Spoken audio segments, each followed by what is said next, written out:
você do outro lado da tela, aqui é a Emily Luisa Curcio. Eu estava bem aqui arrumando os meus livros, bem aqui atrás, quando me deparei com uma pergunta que povoou a minha cabeça. Na verdade, uma pergunta que constantemente alguém me pergunta, que é se eu tenho alguma história favorita das histórias que eu já escrevi. Eu acho que assim, da mesma forma que é difícil para uma mãe escolher o seu filho favorito, é injusto com os outros filhos pontuar. Não é? Eu acho um pouco injusto. Por exemplo, minha mãe tem 2 filhos, eu e meu irmão. Imagina, eu ia gostar de ouvir que é a sua filha favorita? Ia. Mas será que eu ia gostar de ouvir que ele é o filho favorito? Talvez não. Por quê? Porque ela, como mãe, é obrigada a amar todos iguais. E porque... Acho que não.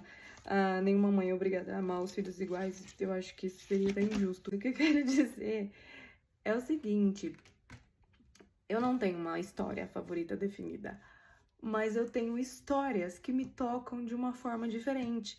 Como, por exemplo, De Frente para o Amor, essa história me toca de uma maneira muito diferente de todas as outras, porque ela foi a primeira, então foram tantas coisas que eu conquistei graças a De Frente para o Amor, que fica difícil não deixá-la como, tipo, a primeira da lista, sabe? A primeira história, ela bem lá no topo das histórias do M-Verso. Mas também seria injusto eu não colocar Traição, Segredos e Mentiras em primeiro lugar, porque essa história, ela continua me surpreendendo dia após dia. Porque quando você se depara com esse título, Traição, Segredos e Mentiras, é fácil de pré-julgar, certo? Mas mesmo assim, continua tendo acesso, continua tendo pessoas adquirindo e se surpreendendo com o que o traição, os segredos e as mentiras querem dizer na capa. Muita gente julga os livros pela capa. E eu sei que deve ser muito difícil julgar os meus, porque todos eles são lindos. Traição, segredos e mentiras, cara.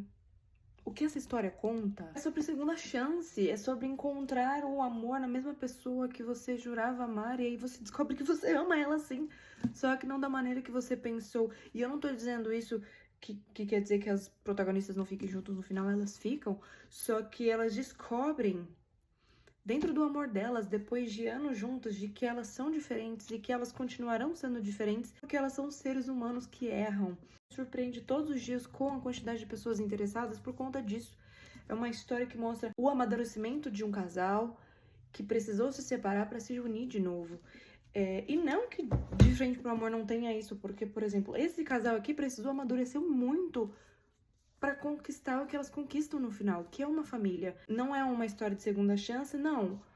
Mas é uma história de maternidade, é uma história de construir uma família. É found family total, porque a Rita, ela se sente excluída da família que ela tem com a mãe, e a família da Elizabeth acolhe ela e ensina para ela que ainda há tempo na história dela para conquistar uma família para si própria. E é isso que ela e a Elizabeth fazem. Então, assim, são 2 histórias muito diferentes, mas ao mesmo tempo similares, porque é sobre o amor. E quando você coloca amor nas suas palavras, não tem como você dizer qual dos seus livros é o favorito, porque todos acabam sendo os meus livros favoritos, porque eu fiz com muito amor.